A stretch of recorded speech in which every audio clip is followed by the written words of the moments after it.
अस्सलामु अलैकुम वरहमतुल्लाह। बिस्मिल्लाहिर्रहमानिर्रहीम। चैप्टर 4 के सॉलिड पोर्शन को हम स्टडी कर रहे थे और इसमें हमारा टॉपिक है क्लासिफिकेशन ऑफ क्रिस्टलाइन सॉलिड्स। हम इनको ऑलरेडी भी क्लासीफाई कर चुके हैं 7 सिस्टम के अंदर। अब फिर क्लासिफिकेशन स्टडी करने लगे हैं तो ये 2 किस्म की क्लासिफिकेशन आ गई है। अगर ऐसे आ जाए तो हमें कैसे पता चलेगा एग्ज़ाम में कौन सी लिखनी है। याद रहे वो क्लासिफिकेशन थी on the basis of unit cells और ये आज वाली क्लासिफिकेशन है on the base of bonding. तो बॉन्ड्स 4 किस्म के होते हैं जिसके बायस क्रिस्टलाइन सॉलिड्स की भी 4 किस्में हम स्टडी करेंगे। ये बिल तरतीब आयनिक solids, covalent solids, molecular solids और मेटेलिक सॉलिड्स। आज हम स्टडी करेंगे आयनिक सॉलिड्स या आयनिक क्रिस्टलाइन सॉलिड्स या आयनिक क्रिस्टल्स। ऐसे क्रिस्टलाइन सॉलिड्स जिसमें केटाइन्स और एनाइन्स आपस में इलेक्ट्रोस्टैटिक फोर्स ऑफ अट्रैक्शन से यानी आयनिक बॉन्ड के ज़रिए से जुड़े हुए हों। मसलन sodium chloride, potassium bromide etcetera. ये आपके सामने एक स्ट्रक्चर शो कर दिया है सोडियम क्लोराइड का। प्रॉपर्टीज, आयनिक क्रिस्टल्स दर्ज झैल खुसूसियात के हामिल होते हैं। इनकी शेप्स ज्योमेट्रिक होंगी यानी क्यूबिक या टेट्रागोनल, आर्थोरोम्बिक, रोम्बोहेड्रल एट्सेट्रा। इनमें से कोई ना कोई ज़रूर क्रिस्टलाइन शेप आयनिक क्रिस्टल्स भी डिपिक्ट करेंगे। रूम टेम्परेचर पर ये हमेशा सॉलिड होते हैं यानी लिक्विड या गैस कभी नहीं होते। ये निहायत स्टेबल कंपाउंड्स हैं और इनमें कैटाइन और एनाइन को एक दूसरे से जुदा करने के लिए बेतहाशा एनर्जी रिक्वायर्ड होती है। बहुत ज़्यादा एनर्जी अगर इनको दी जाए तो फिर कैटाइन और एनाइन एक दूसरे से जुदा होंगे। काफ़ी सख्त होते हैं और लेस वोलाटाइल होते हैं यानी इनके बुखारात या तो बनते नहीं सिरे से या बहुत कम। इनके मेल्टिंग पॉइंट्स और बॉइलिंग पॉइंट्स खासे हाई होते हैं। Ionic solids do not exist as individual neutral independent molecules। ये इनफरादी तौर पर न्यूट्रल आज़ादाना मॉलिक्यूल्स की शक्ल में एग्जिस्ट नहीं करते और इनके लिए मॉलिक्यूलर मैस की इस्तिलाह भी इस्तेमाल करना दुरुस्त नहीं बल्कि इसके मुतबादिल फार्मूला मैस की टर्म यूज़ की जाती है क्योंकि ये मॉलिक्यूलर फॉर्म में एग्जिस्ट ही नहीं करते।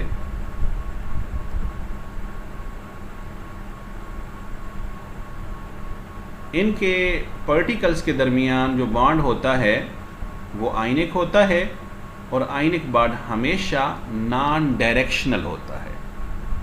इसके बरअक्स कोवेलेंट बॉन्ड डायरेक्शनल होता है। इनको हम कोवेलेंट सॉलिड्स के अंदर डिटेल से स्टडी करेंगे।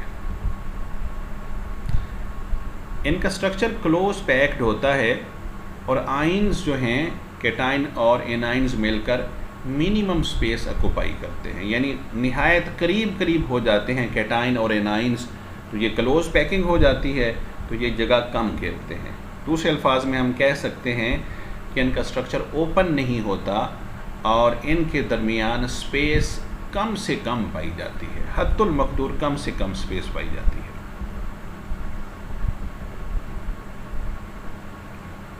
प्रॉपर्टीज़ का तसलसल अभी जारी है। तो आयनिक क्रिस्टल्स ये डिफरेंट किस्म की शेप्स क्यों रखते हैं? कोई क्यूबिक रखता है, कोई टेट्रागोनल, कोई आर्थोरोम्बिक, कोई रोम्बोहेड्रल, और इनकी डिफरेंट क्रिस्टलाइन स्ट्रक्चर के वजह जो है वो रेडियस रेशो है। रेडियस रेशो क्या है?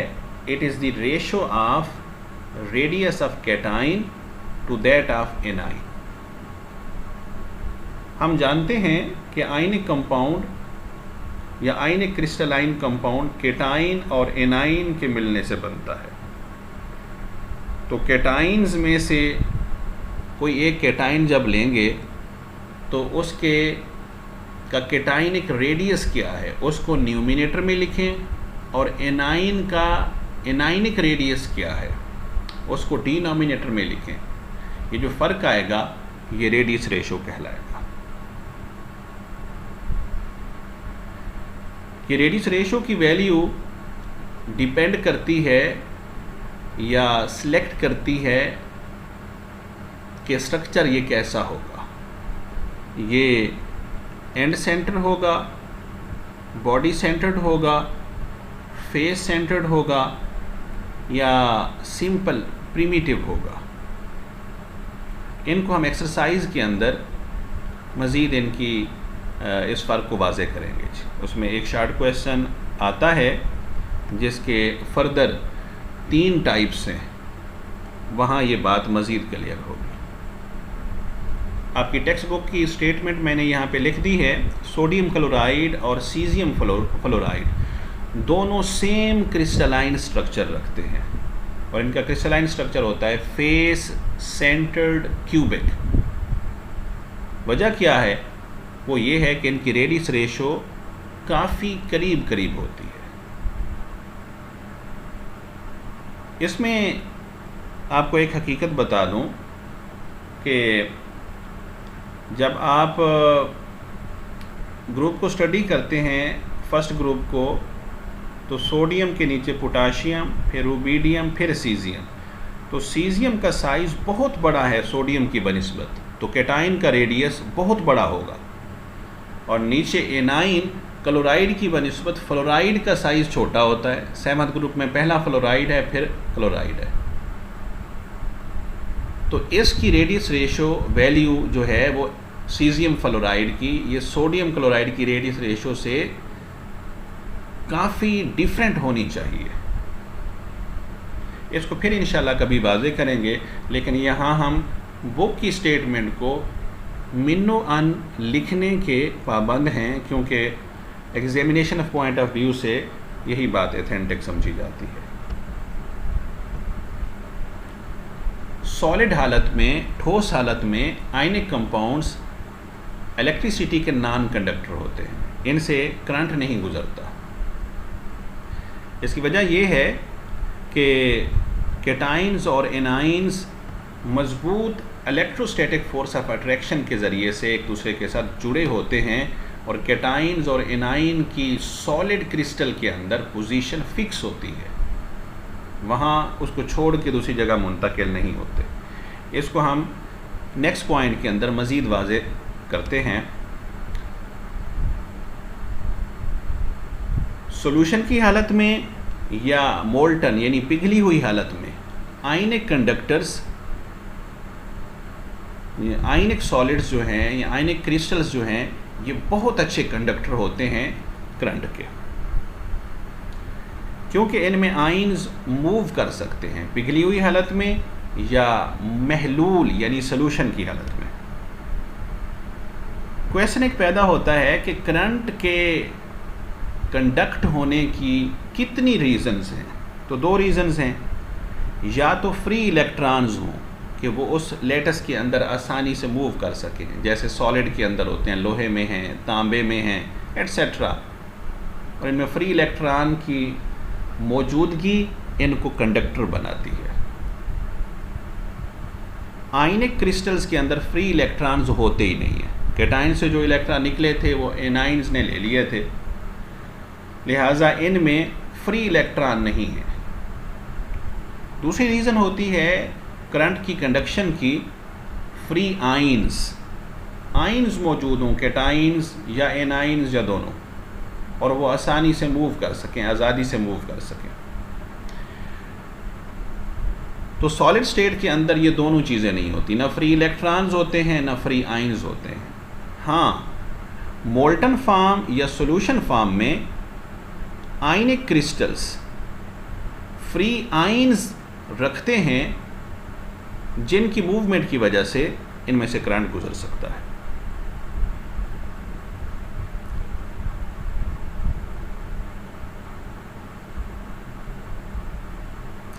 इस बात को इस पिक्चर के अंदर वाज़े किया गया है। एनाइंस एनोड की तरफ, जबकि कैटाइंस कैथोड की तरफ मूव करेंगे। इनकी डेंसिटी काफ़ी हाई होती है। रीज़न क्या है? क्लोज पैकिंग होना, क्योंकि आइंस बहुत करीब करीब हो जाते हैं तो इनकी का वॉल्यूम कम हो जाएगा। तो D is equal to m/v, mass per unit volume. Volume कम होने की वजह से इनकी डेंसिटी हाई हो जाती है।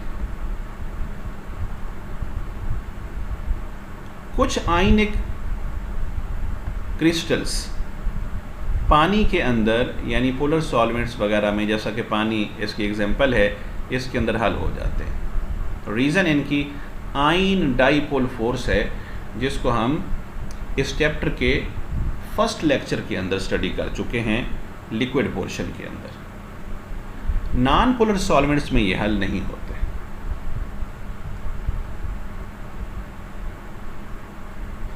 पोलर सॉल्वेंट्स के अंदर इनके रिएक्शंस काफ़ी फास्ट होते हैं।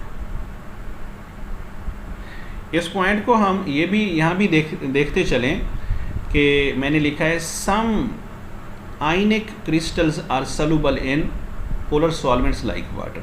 सारे नहीं होते।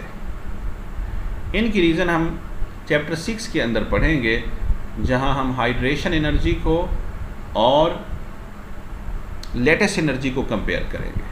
थोड़ा सा चैप्टर 6 में और डिटेल से चैप्टर नंबर 9 के अंदर। यहाँ आप लोगों ने इन टर्मिनोलॉजी से कंफ्यूज नहीं होना, तो एग्ज़ाम से पहले ये सारी चीज़ें वाज़ेह हो जाएंगी। इसको हम देख चुके। The properties like isomorphism and polymorphism are also associated with the ionic crystals. Isomorphism और polymorphism का फिनोमेना भी ionic crystals के अंदर पाया जाता है। इन दोनों को हम ऑलरेडी डिस्कस कर चुके हैं। उनमें से अगर चाहें तो कोई एक आध एग्जाम्पल इनकी आप यहाँ पे पुट कर सकते हैं। आपके नॉलेज में वो सारी बातें और बुक पे मेंशन है। और लास्ट पे हम यहाँ पे देखेंगे कि ionic crystals are highly brittle. ये निहायत भुरभुरे होते हैं, एक बिस्किट की तरह, जिसको अगर दोनों हाथों से पकड़ के मोड़ना चाहें तो वो टूट जाता है। तो ये आयनिक क्रिस्टल्स भी अगर इनको मोड़ना चाहें तो ये मेटल की तरह या तार की तरह ये मुड़ते नहीं हैं बल्कि टूट जाते हैं। तो इनके ब्रिटलनेस होने की, ब्रिटल्ड होने की रीज़न क्या है, ये आप लेफ़्ट साइड पे देखेंगे तो कैटाइन एनाइंस एक दूसरे के साथ हॉरिजेंटली वर्टिकली अल्टरनेट पोजीशन पे होते हैं। यानी पहले कैटाइन होते तो फिर एनाइन, फिर कैटाइन, फिर एनाइन, एंड सो ऑन। और यही तरतीब इनको आपस के अंदर मजबूती के साथ जोड़ के रखने का सबब बनती है। हाँ, जब इनके ऊपर स्ट्रेस लगाई जाए, चोट लगाई जाए, जैसा कि ऊपर लिखा हुआ है शार्प ब्लो, तो इनके ऊपर चोट लगाई जाए तो इनकी लेयर्स एक दूसरे के ऊपर थोड़ी बहुत जो हैं वो स्लाइड करती है, स्लिप करती हैं। जैसा कि जहाँ पे ऊपर एरो साइन शो किया गया है, दो लेयर्स के ऊपर अगर स्ट्रेस लगी है, चोट लगी है, हथौड़े के साथ या किसी चीज़ के साथ हमने चोट लगाई, तो ये लेयर लेफ़्ट वाली दो लेयर्स पर थोड़ी सी स्लिप कर गई, स्लाइड कर गई। थोड़ा सा आगे मूव करने से हमें क्या नज़र आ रहा है कि अब केटाइन केटाइन के सामने आ गए और एनाइन एनाइन के सामने आ गए, और सिमिलर चार्जेस एक यूनिवर्सल ट्रूथ है, एक दूसरे को रिपेल करते हैं, and due to repulsion they will detach from each other. और ये अमल ब्रिटलनेस कहलाता है, और ये शॉर्ट क्वेश्चन में भी अक्सर पूछा जाता है। अल्लाह हाफिज़, थैंक यू जी।